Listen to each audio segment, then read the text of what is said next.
सही है। प्रोटीन, तो किसी को यहाँ पे मैं एक छोटा सा सवाल आपसे पूछूं कि किसी को जो है वो अंडरस्टैंडिंग है what do mean by protein, protein क्या होता है, तो कोई आपका जवाब क्या होना चाहिए, what do mean by protein, क्या होता है भाई। ये प्रोटीन का लफ्ज़ ऐसा है कि जो कि हम नॉर्मली अपनी डेली रूटीन के अंदर सुनते ही हैं, ठीक है। तो क्या होता है, व्हाट इज़ प्रोटीन, बुक से देख के नहीं बताइएगा, सही है भाई। किसी कोई भी अंडरस्टैंडिंग जो कि आप समझते होंगे प्रोटीन इसको कहते हैं। चले मैं इसको जो है वो आपको बताता हूँ कि प्रोटीन जो है वो हमारे पास क्या होता है। हाँ, ये अब ये आगे भी पहला आंसर आएगा, बोले प्रो मीन फर्स्ट, ठीक है। अच्छा अब देखें जो प्रोटीन का जो लफ्ज़ है, सही है, प्रोटीन का जो लफ्ज़ है, सही, ये ड्राइव किया गया है ग्रीक लफ्ज़ से, सही है, जिस जो था हमारे पास प्रोटियोस, ठीक है, ग्रीक लफ्ज़ है प्रोटियोस, सही, जिसका मतलब भी क्या होता है, फर्स्ट, ठीक है। तो जो हमारे पास जो सेल की फॉर्मेशन है, सही है, जो हमारी पूरी बॉडी हमारी बनी हुई है, या फिर किसी भी लिविंग बॉडी जो भी हमारे पास बनती है, प्लांट हो गए या एनिमल्स हो गए या फिर कोई बैक्टीरिया हो गया, सही है, या फिर ह्यूमन बॉडी हो गई, ठीक है। तो इसकी जो फॉर्मेशन है, इसका जो सबसे स्टार्टिंग पॉइंट है वो है हमारे पास सेल। तो जो सेल की फॉर्मेशन है, सही है, वो किससे होती है हमारे पास, वो सेल की फॉर्मेशन होती है किससे, प्रोटीन से, ठीक है।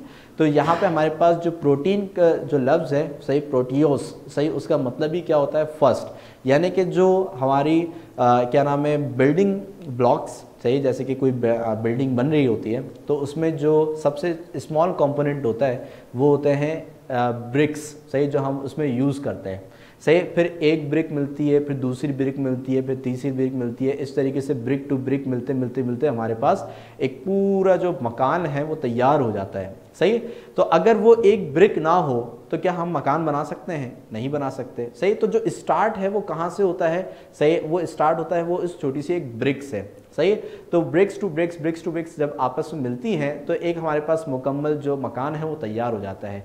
So protein is just like that, सही। तो प्रोटीन भी हमारे पास क्या होता है कि जो सबसे पहले नंबर पे जो बिल्डिंग ब्लॉक्स के अंदर जो सबसे पहले नंबर पे आता है वो आता है protein. So the word protein is taken from a Greek word proteios, जिसका मतलब ही क्या होता है, फर्स्ट, ठीक है। तो जो हमारी क्या नाम है, लिविंग ऑर्गेनिजम्स का जो स्ट्रक्चर है, सही, जो लिविंग ऑर्गेनिज्म का जो स्ट्रक्चर है, जो फॉर्मेशन है, जो उसका आर्किटेक्चर है, सही, उसके अंदर सबसे फर्स्ट नंबर के ऊपर जो चीज़ हमारे पास आती है दैट इज़ प्रोटीन, ठीक है। इसके बाद सही, these are nitrogenous macromolecules found in all cells of living organism, सही।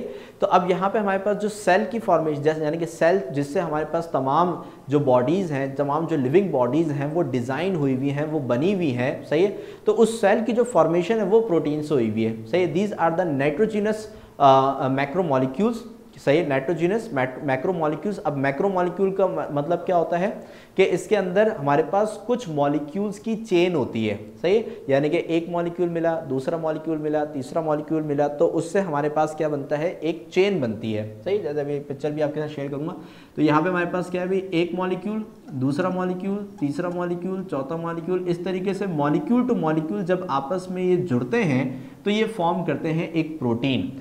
अब ये जो प्रोटीन जो हमारे पास एक पूरी चेन को कहा जा रहा है, सही है, कि मैक्रोमोलिक्यूल का मतलब क्या हो रहा है, मैक्रोमोलिक्यूल का मतलब है कि इसके अंदर एक मॉलिक्यूल से ज़्यादा मॉलिक्यूल्स मौजूद हैं, एक मॉलिक्यूल से ज़्यादा मॉलिक्यूल्स इसके अंदर क्या हैं, मौजूद हैं, सही। इसलिए हम इसको बोलते हैं मैक्रोमोलिक्यूल्स, सही। तो ये जो छोटे छोटे मॉलिक्यूल्स हैं, ये छोटे छोटे जो मॉलिक्यूल्स हैं, सही, जिनसे प्रोटीन बनता है, सही है, वो हमारे पास कहलाते हैं अमीनो एसिड, अमीनो या अमाइनो जो भी आप कहें इसको, अमीनो एसिड, ठीक है।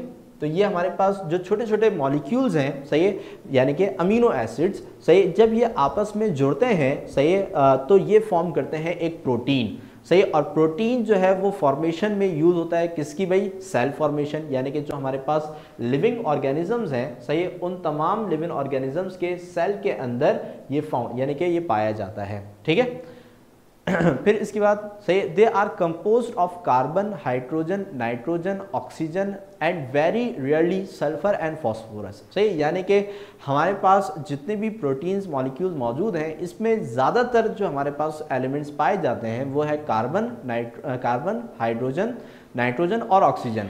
फिर इसके अलावा कभी कभार ऐसा होता है कि इसके अंदर हमारे पास सल्फर और फास्फोरस भी आता है, लेकिन मेनली जो इसका स्ट्रक्चर है जो अभी हम यहाँ पे डिज़ाइन भी करेंगे तो उसके अंदर हमारे पास मेनली चार चीज़ें जो है वो लाजमी होती हैं, जैसे कि कार्बन, हाइड्रोजन, नाइट्रोजन और ऑक्सीजन। ठीक है, तो यहाँ पे अब इसकी अगर हम डेफिनेशन समझें, जो कि अभी मैंने आपको यहाँ पे डिफाइन भी करी कि भाई कि जो क्या नाम है प्रोटीन है, protein is basically a polymer. सही, प्रोटीन क्या है, एक पॉलीमर है। पॉलीमर हम उस एक ऐसे मॉलिक्यूल को कहते हैं, एक ऐसे कंपाउंड को कहते हैं जिसके अंदर हमारे पास मुख्तलिफ छोटे छोटे मॉलिक्यूल्स आपस में जुड़े हुए होते हैं।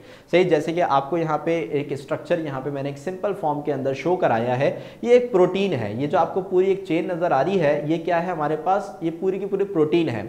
और यहाँ पे आपको ये जो छोटे छोटे मॉलिक्यूल्स जो कि आपस में एक सीरीज के अंदर जुड़े हुए हैं, ये छोटे छोटे मॉलिक्यूल्स जो हैं ये हमारे पास क्या कहलाते हैं, अमाइनो एसिड्स। ठीक है, तो अगर हम यहाँ पे देखें कि भाई जो क्या नाम है, ये जो छोटे छोटे मॉलिक्यूल्स आपस में जुड़ते हैं, सही, तो इसमें जो छोटे छोटे मॉलिक्यूल्स होते हैं इनको हम कहते हैं मोनोमर्स।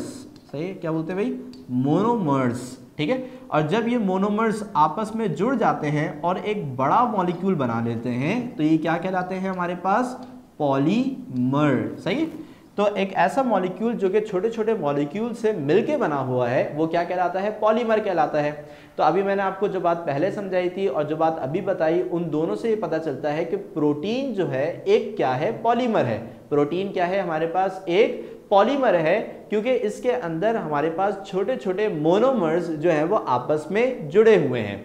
सही, यानी कि छोटे छोटे जो मॉलिक्यूल्स हैं वो आपस में एक चेन के अंदर जुड़ जाते हैं। सही, और हमारे पास एक पॉलीमर यानी कि प्रोटीन जो है वो क्या कर लेते हैं, फॉर्म कर लेते हैं। अब ये जो छोटे छोटे हमारे पास मोनोमर्स हैं ये कहलाते हैं हमारे पास अमाइनो एसिड्स। सही, तो जब अमाइनो एसिड्स आपस में जुड़ते हैं और एक बड़ा पॉलीमर बनाते हैं तो उस पॉलीमर को हम कहते हैं प्रोटीन। सही है, तो यहाँ पे हमें जो सीरीज समझ में आती है वो ये समझ में आती है कि भाई कि सबसे जो सिंपलेस्ट चीज़ है हमारे पास वो है हमारे पास अमाइनो एसिड। सही, सबसे सिंपलेस्ट क्या हो जाएगा, अमाइनो एसिड।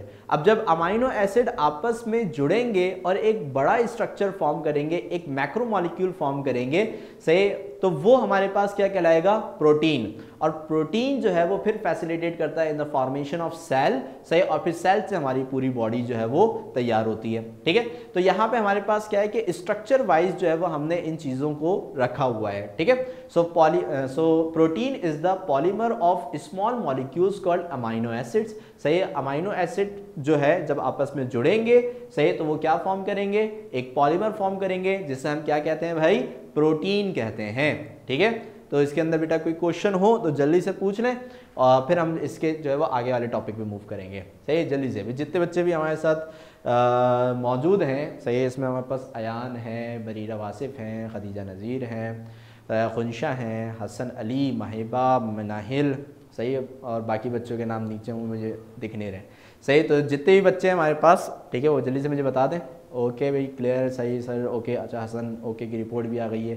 ठीक है, ओके बेटा, तो भाई प्रोटीन क्लियर हो गया आपके। सही, तो अब यहाँ पे हमें ये पता चला कि भाई प्रोटीन जो है, सही, तो वो तो खुद किसी छोटे छोटे मॉलिक्यूल से मिलके बना हुआ है। सही, जिसको हम क्या कहते हैं भाई, अमाइनो एसिड कहते हैं। तो यानी कि अगर हमें प्रोटीन समझना है, सही, तो हमें सबसे पहले समझना होगा अमाइनो एसिड, कि भाई अमाइनो एसिड क्या होता है। तो भाई समझ लेते हैं अमाइनो एसिड।